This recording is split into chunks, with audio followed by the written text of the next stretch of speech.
je l'ai reparti. OK, bon. Job, on s'en va au chapitre 42. Excusez-moi. Ah, la technologie, c'est-tu distrayant? Job 42.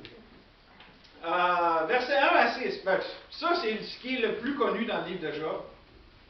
42, 1 à 6, c'est la repentance de Job, son humiliation devant l'Éternel.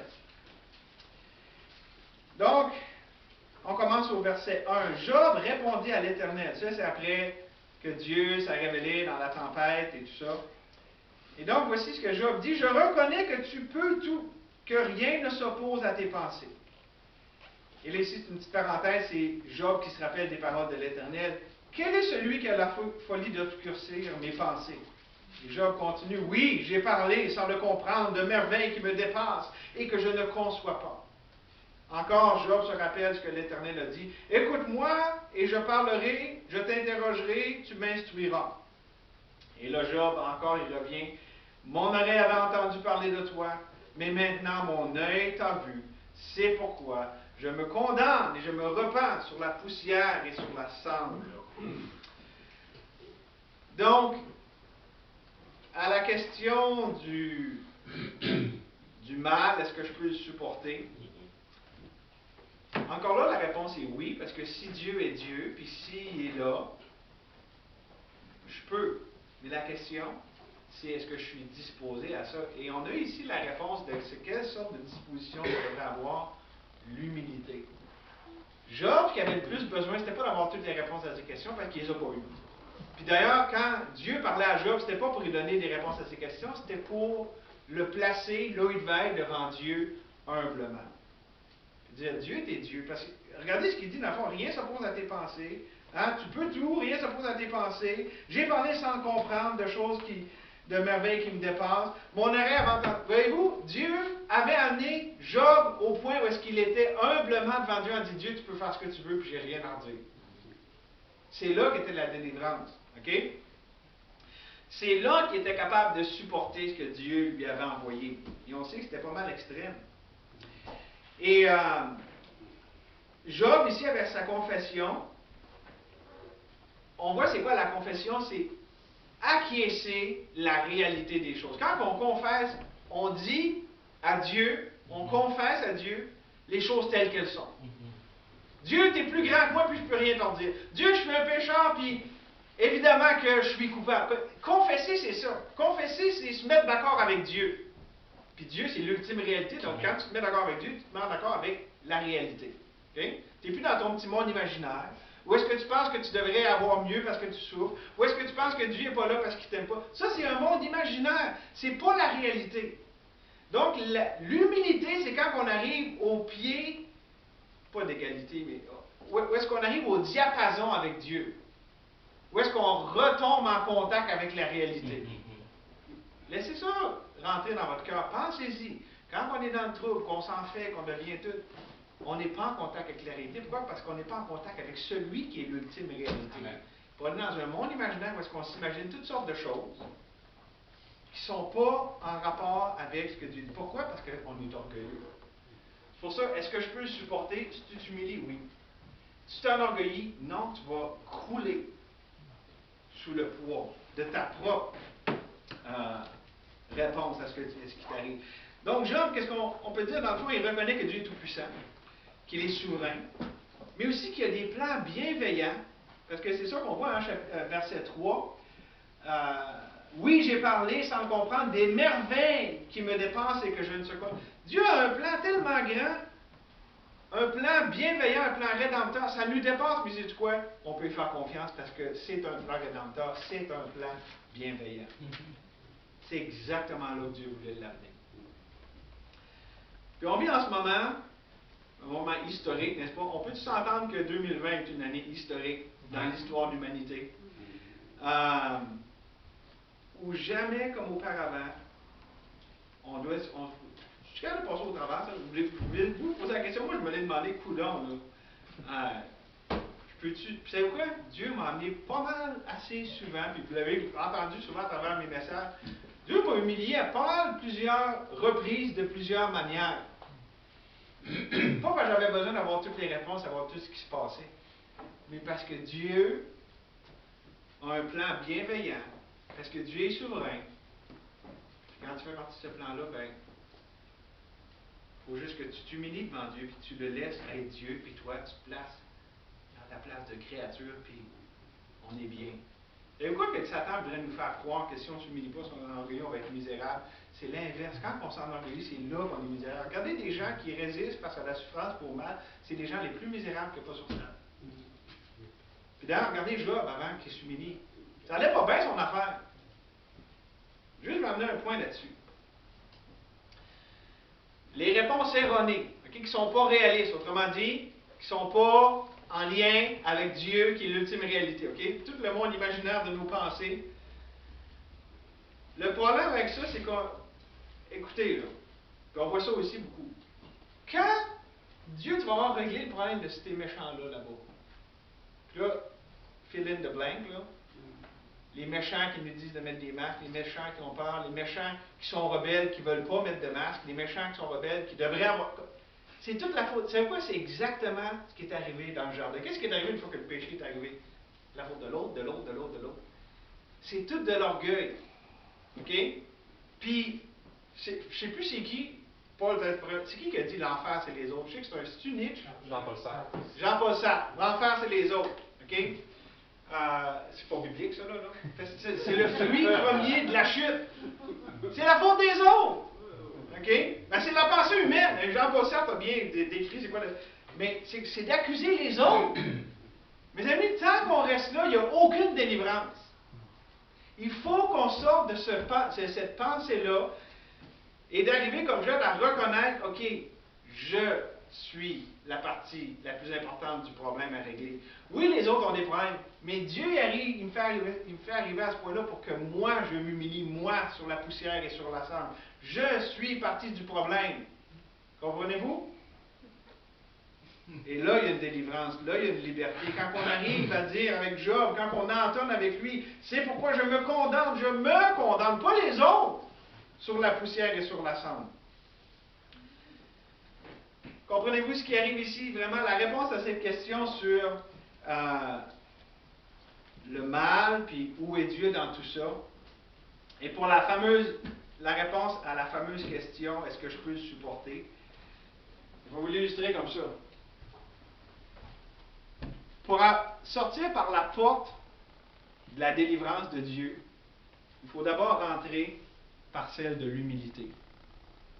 Si je veux avoir la délivrance de Dieu, il faut que je rentre dans la salle de délivrance par la porte d'humilité. Puis là, Dieu va me montrer où la porte de sortie. Sinon, je ne suis même pas à la bonne place. Là. Je veux dire, je ne peux pas trouver la porte de sortie, je ne suis même pas là où Dieu veut que je sois. Il n'y a pas de délivrance. Donc, il faut rentrer par la porte d'humilité, puis là, on va pouvoir trouver la délivrance que Dieu donne. Je vais vous donner un point important là-dessus. C'est un peu philosophique, là, mais écoutez. On est idolâtre, n'est-ce pas? On aime ça mettre idolâtre. Puis on aime ça mettre la faute sur les autres, puis tout ça. Puis... Mais écoutez bien, savez-vous qui ont été les plus grands meurtriers dans l'histoire de l'humanité? Les idéalistes. Les gens qui avaient un rêve, une utopie. Un monde meilleur. Des humanistes qui, l'ultime idolâtrie, hein, faire un monde à leur image. Mais, regardez, Mao, Hitler, Marx, c'était tous des idéalistes utopiques qui voulaient faire un monde à leur image. Qu'est-ce que ça a donné? La mort. C'est catastrophique.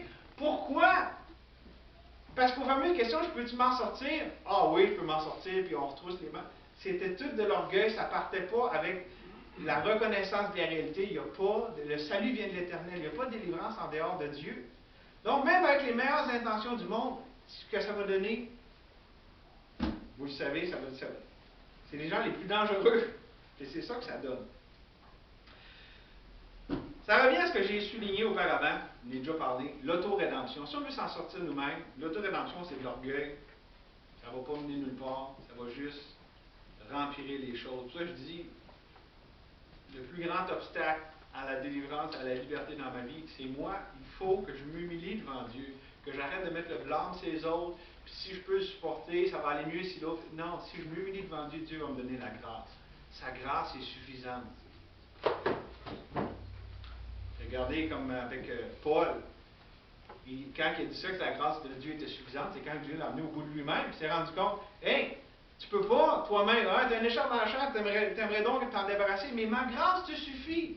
Paul, tu n'as pas besoin d'avoir les choses comme tu veux, tu as juste besoin de me faire confiance. Laisse-moi être Dieu, puis toi, tu vas voir, tout va bien se passer. Tant qu'on n'arrive pas à ce point-là, on va être misérable. Et Dieu en permet des écharpes dans notre chair. Oh oui, mes amis. En passant des écharpes, c'est une maladie. Je ne vais pas rentrer tout dans les détails de ce passage-là, mais ça dit un ange de Satan pour me souffleter, un messager de Satan. Ça peut être une maladie, ça peut être aussi une personne. Des gens qui sont difficiles, mais tant que nous, on ne s'humilie pas, parce que quand c'est une personne, on dirait que c'est plus facile à blâmer. Comme dans le jardin. C'est la femme que tu m'as donnée. Puis c'est sa femme, c'est ça. Puis, mais non, tant que nous, on ne s'humilie pas, qu'on ne voit pas que nous, on fait partie du problème, il n'y aura pas de délivrance. Maintenant, je vais amener un point pour conclure tout ça ce matin. Très important.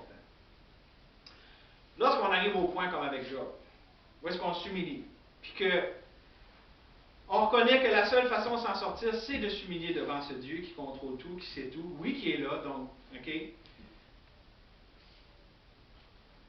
Il y a une chose que ça va produire, et c'est ce que je veux qu'on considère ensemble en terminant ce message.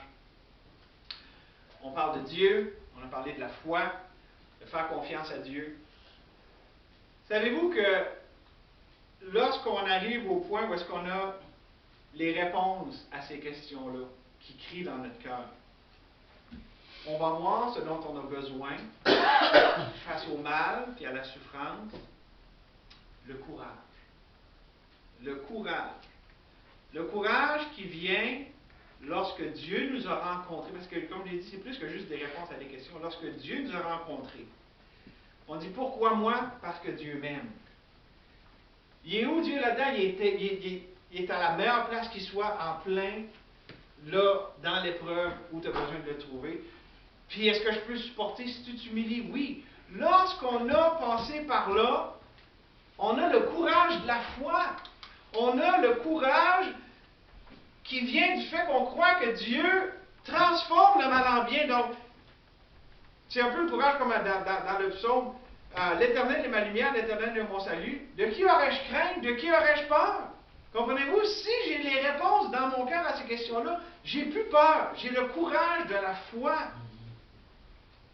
Et ça, on en a besoin. Beaucoup, on parle de témoignage. On va être un bon témoignage. N'est-ce pas? On entend ça. Mais un témoignage pour qui? Un témoignage de quoi? Le témoignage, ce n'est pas notre témoignage. Les gens n'ont pas besoin de notre témoignage. C'est pas très reluisant. Je veux dire, moi, les gens qui n'ont pas mon témoignage, ça ne me dérange pas pantoute, parce que je veux dire, je ne suis pas stellaire et un super héros de la foi. Là. Mais mon Dieu, lui, j'espère que les gens vont voir son témoignage. Comme avec Shadrach, Meshach et Abednego. Ils ont eu le témoignage de quel Dieu qui délivre de la fournaise ardente. Ou avec Daniel qui délivre de la gueule des lions. Ça, c'est du témoignage, mes amis. Pourquoi? Parce que c'est Dieu. Et c'est ça qu'on a besoin d'avoir, le courage de la foi. Où est-ce que Dieu peut défendre lui-même son témoignage? C'est ça que les gens ont besoin de voir. Des chrétiens qui ont le courage de leur conviction puis qui croient que Dieu, encore en 2020, rémunère ceux qui le cherchent, que Dieu encore protège, que Dieu encore s'occupe de ceux qui se confient en lui, que Dieu non seulement transforme le mal en bien, mais qui fait concourir toutes choses au bien de ceux qui l'aiment. C'est de ça qu'on a besoin. Parce que savez-vous quoi? Comme Job, on n'aura pas toutes les réponses au pourquoi de notre vie. On a posé la question hier, pourquoi? Pas hier, la semaine passée. Pourquoi dans les épreuves? Pourquoi moi? Puis, OK, c'est légitime, c'est quoi? Il y a des affaires qu'on ne saura jamais. De toute façon, on ne pourrait pas comprendre. Mais la question, c'est si Dieu est saint, si Dieu est incomparable, si Dieu est le Dieu qui dit être, qui est digne de confiance, puis à cause de ça, peu importe ce qui arrive, je peux m'accrocher à lui et avoir du courage. Puis si vous vous demandez comment, non seulement réfléchir sur la croix, mais on arrive au temps de réfléchir sur l'incarnation. Dieu qui est venu à nous-mêmes sur la rédemption pour venir accomplir la grande délivrance. L'ascension, il est maintenant à la droite de Dieu dans les lieux célestes, dans une position de complète autorité sur toutes les dominations, toutes les principautés. Pensez à Jésus-Christ et à toute l'œuvre qui est révélée en lui, mes amis. Ça donne le courage qui n'est pas basé sur moi, puis d'essayer de mais sur Dieu, puis son œuvre parfaite. C'est un fondement inébranlable. Est-ce que tu connais ce Dieu ce matin? Est-ce que tu le connais réellement? Est-ce qu'il y a une différence dans ta vie parce que tu connais ce Dieu-là? Mes amis, les gens n'ont pas besoin d'entendre des chrétiens qui ont des belles paroles sur leur Dieu. Ils ont besoin de voir c'est quoi ce Dieu-là change dans la vie de ces chrétiens-là. Plus que jamais. Parce que les gens, là, en ce moment, là, ils cherchent et savent où se tourner. Puis il y a bien des gens qui peuvent dire qu'ils ont ça puis qu'ils ont ça. C'est sûr, on est sauvé par la foi, je veux dire. Les gens, c'est pas parce qu'ils vont voir qu'ils vont croire ultimement, parce que même quand Jésus a fait des miracles, la majorité d'Israël l'a rejeté. Mais je veux dire, c'est pas juste des belles paroles, puis juste les belles choses qu'on a besoin de dire. Les gens ont besoin de voir, puis nous aussi, comme puis d'ailleurs, quand on se rencontre à l'Église, on a besoin de ça, de s'encourager à l'amour, puis aux bonnes œuvres, puis à s'encourager, à se fortifier, à avoir du courage dans le Seigneur. Comme David, qui était découragé à Tsiklag avec ce qui est arrivé, mais il s'est appuyé sur l'Éternel, son Dieu, puis il a repris courage. On a besoin de s'arrêter et de vraiment considérer qui est notre Dieu, puis c'est ça qui donne courage. Donc, je veux terminer ce matin avec l'invitation suivante. On a un Dieu incomparable, merveilleux, saint dans la souffrance. Et on en a parlé ce matin. Dieu parlait de la souffrance comme étant un rendez-vous. Si vous ne l'avez pas rencontré, vous avez besoin de le rencontrer. Ici, à l'Église, un beau dimanche matin, c'est un rendez-vous divin. Combien de personnes ont rencontré le Seigneur en venant comme ça à l'Église? Si vous êtes ici, vous ne connaissez pas encore personnellement Jésus comme votre sauveur. Il est là, les bras ouverts. Vous êtes rebelles? Il y a des bras ouverts devant un peuple rebelle et contradisant. Essayez pas d'être bon avant que Dieu vous sauve. Dieu sauve des méchants. Dieu sauve des pas bons, des rebelles. Vous pouvez venir à lui. Jésus ne va pas mettre dehors celui qui vient à lui. Puis vous êtes ici, vous êtes un enfant de Dieu. Peut-être vous allez dire, ouf, mes amis, mon track record n'est pas très bon. Vous allez dire, je regarde mes affaires, je n'ai pas fait confiance à Dieu, j'ai de la misère, puis j'ai peur, puis j'ai ci, puis j'ai ça. Je suis ta mère, je ne suis pas content. Dieu a un rendez-vous pour vous en ce moment avec ce qu'il envoie. La question, c'est est-ce que je vais à lui maintenant tel que je suis? C'est pour ça que Dieu permet le mal et la souffrance, parce qu'il veut nous rencontrer là. On va prier. Seigneur, merci pour ce temps, pour s'arrêter ensemble avec ta divine parole.